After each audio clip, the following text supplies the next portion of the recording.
Hello. In this particular video, under the module 2, let us discuss about the directing and its nature, leadership and the different styles of leaderships. Let us go to the directing first. Let us understand the meaning of directing, why it is essential, is it a very important in the managerial activity. Okay, so directing is a very important managerial function, because without the directing it is not possible for you to see the end results. Okay, so it is concerned with the way by which the manager stimulates action by giving the proper orders. So how do you stimulate the employees and how do you make them to work towards the goal is important here. Manager shows the direction to his subordinates to get the best out of him, which results the achievement of desired actions, and the results of the organization has been achieved. Okay, so here the important thing is the best out of each employee has to be achieved. Best out of the each employee has to be extracted so that you can able to achieve the organizational goal. Let us understand the nature of directing. It is an important, as I have already said, it is an important managerial function. It is a continuous function where day in and day out, every hour, every department, every human being, every mission, every material will be directed. As in the next point it says, it is a linking function where you will be linking the man, material and the missionaries effectively so that you can have a best output. Provides harmony in achieving the objectives. Okay, so it is a very important thing. Whenever you are achieving the objective with harmony, will have a job satisfaction. Hence the person who direct the employees has to be very good so that he can able to extract the work harmoniously in the organization. Provides a strong communication. Yes, while directing the employees, you should have a good or strong communication so that they can able to understand your communication properly. Follows the unity of command. That means he follows how the command has to be given, from whom he has to be given, how much he can go out of the command and give the instructions to the employees. All these things as a manager should know how he can able to follow the command and give the instructions to the employee. Encourages the flow, that is encourages the flow from the beginning till the end. The flow should be smooth. It should be sailing like a ship in a sea. It should flow smoothly such that you can able to go to the end results. That is what is directing is. Next is the leadership. According to the Peter Drucker, the leadership is the lifting of man's vision to higher heights. That means you are bringing the people to an elevated place, seeing from that particular end, yes, it's possible for us to achieve, or rising the performance to the higher levels and building the man's personality beyond its normal limits. That means a leader can motivate the person, a leader can instigate the people, a leader can bring the person to the front and can able to rise to the higher level. All these things is possible with the help of a good leader. Okay. Leadership is an art or the process of influencing the people so that they will strive willingly. This word is important.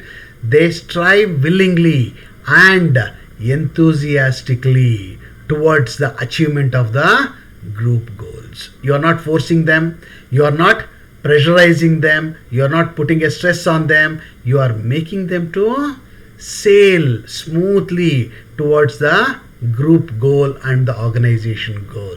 That is what is meant by the leadership. Let us see a manager versus the leader. What a manager should have, what a leader should have. Okay, so manager is made while the leader is emerged. Manager is a post which has been given, but the leader is emerged out of the crowd. Okay, a leader has a personal powers, while the manager has positional powers. The manager at which position he is working, he can able to franchise the power that with respect to his position. But a leader have a personal power, he can go beyond the organization. Leader does not enforce objectives and follows mutually of objectives, which has subordinates with his subordinates, while the manager may face clash of objectives as he forces the objectives on subordinates. The first one, that is the leader, he follows mutually for the objectives. That means they work together. He works together and he will be standing in front of the employees so that a leader can able to, the others can able to follow him. But whereas a manager forces the objectives on the subordinates, hence there may be some clashes with respect to the managers, but with respect to the leaders, they blindly follow him. Hence, a manager must also be a leader at the organization. You have to take up the leading. You have to take up the position of a leader in the organization so that the workers can follow you in the organization. Next is the leadership styles. What are all the different types of leaderships? Based on the authority and the leadership styles, they can be classified into autocratic style, democratic style, and free range style. Let us see the first one, that is autocratic style of leadership. Autocratic leadership commands and expects the compliance is democratic and positive, and leads by the ability to withhold or give rewards and punishment. That means a person who have the command over giving the punishments, over giving the rewards, is holding with the autocratic type of leadership. He demands strict obedience and relies on the power. He also always, autocratic leadership always relies on the power. Until and unless you give me the power, until and unless you give me the authority, it is not possible for me to franchise the things or get the things done. It will be difficult. That is what is the autocratic style of leadership says. The subordinates of such leader will be always under fear. Fine? Because he always shows the threat of power. Okay, hence they will be always work under the fear. One of the best example that I can give you here is the Hitler. Okay, he is a autocratic style of leadership that he used to follow. The power lovers and uses it to best of their ability. The peoples who love to have the power will be best utilize this particular type of leadership. However, some autocratic leaders are positive motivators, and such leaders are called as the benevolent autocrators. They are also motivates the people. That means they not only shows the power or the threat of power, but they also motivate the peoples. So they are called the benevolent autocrators. Merits and demerits of autocratic leadership we'll see here. This type of leadership, when appropriate, can be increase efficiency, save time, and quick results can be achieved. That means whenever you apply this type of autocratic type of leadership, sometimes it is possible to increase the efficiency and it can able to save the time. You can able to see the quick results under this type of leadership. Direction is very clear for subordinate. That means here only one person will say, and he says, you do this, you have to do that. That's all. There is no question of any discussion. There is no question of any bilateral conversation between them. Okay, it is only a boss says, and boss is always right. That's all. Most suitable for less competent managers. If the managers are not competent, they try to utilize the power.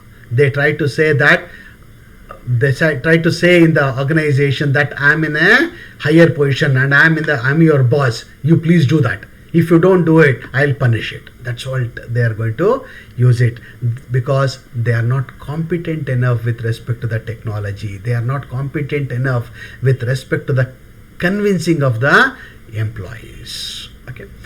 Demerits that you have, it gives away for one-way communication.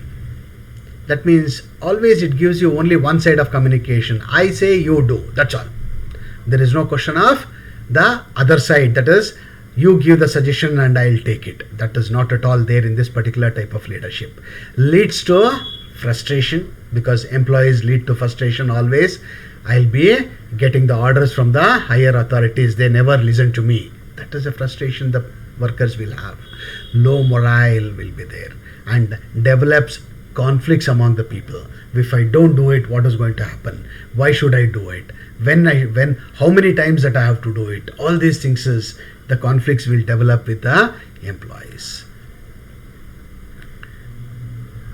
Of subordinates are not used. That is, full potentialities of subordinates are not utilized, because the subordinates are not willingly doing the job. Because of a threat, because of the power, they are doing the job. Hence, they don't give full support to the managers. No development for subordinates. So there will be no development at all, because always the subordinates are the peoples who are going to listen to the orders, nothing else. They are not promoted to the higher level, or they are not suitable for the managerial or the supervisor post in an organization. The next one is the democratic type of leadership that we have. Let us see what is meant by the democratic type of leadership. It is also known as the participative leadership. It is just opposite to the first one. It is a participative leadership where the workers and the manager will participate and they will discuss the things and they will try to come to a consent with the subordinate and encourages their participation. So here the leaders and the managers will participate each other. They will discuss, they come to a consent, and then they will start taking up the work. Okay, subordinates are given enough freedom to express their opinion. Here the leader is not a key person as that of authoritarian leader. However, he will be a very important person in the network.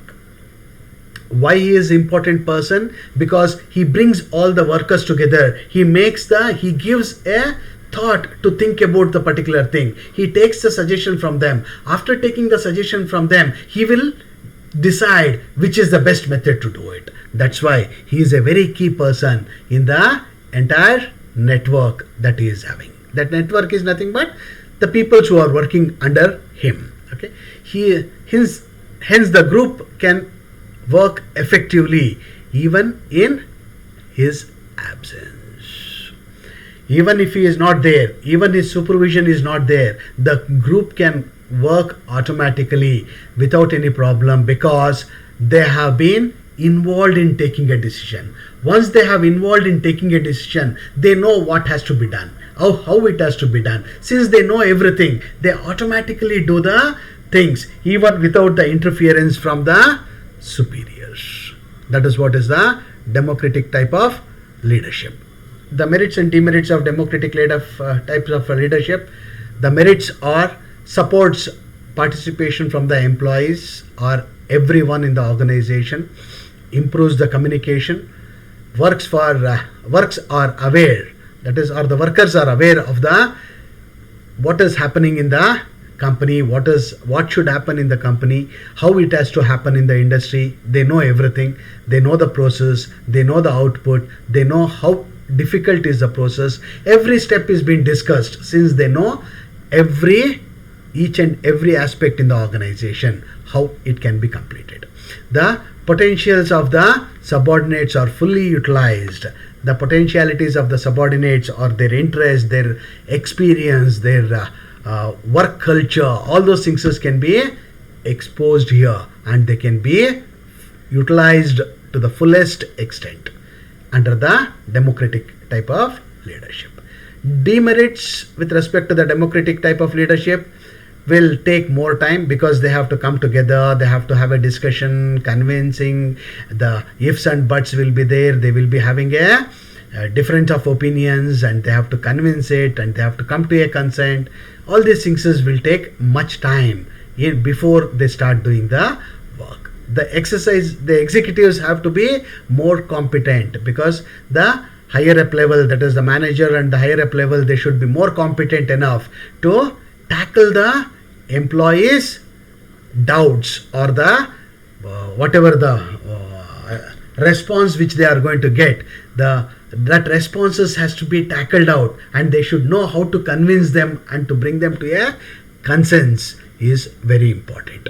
It is seen as a way to avoid responsibility. That means it is not the only manager will take the responsibility. It is the manager along with his subordinates. All of them will be held responsible, because they are shifting the responsibility from a manager to an employee here. The success is the development of the communication skills of the leader. That is how much the leader can communicate, how much the leader can convince the people, that much of success can be seen in this type of leadership. And the last one is the free range type of leadership. Under this, the enjoys the little power, if at all, gives subordinates a high degree of independence. That means the employees, they will put a problem. For that problem, the employees should give the solution, when they can do it, how they can do it, which is the best time to do it, and which is the best machinery to do it. All these things is the employees will come and they will do it. And the superior or the manager will decide upon the factors, whatever they are going to discuss upon it. Such leader provides only information, that's all. He provides only the information that I need this component to be done, I need this particular process to be done, that's all.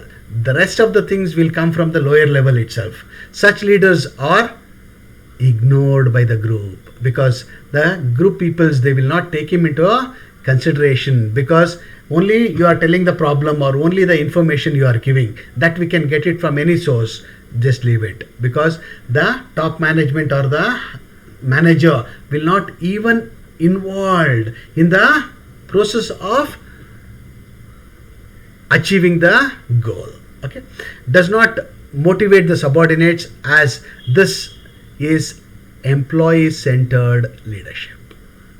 Here employer is not taken at, employer only gives the statement or the problem statement, that's all.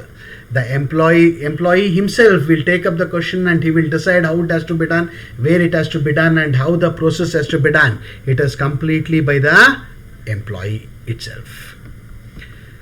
The merits and the demerits of free ninja type of leadership.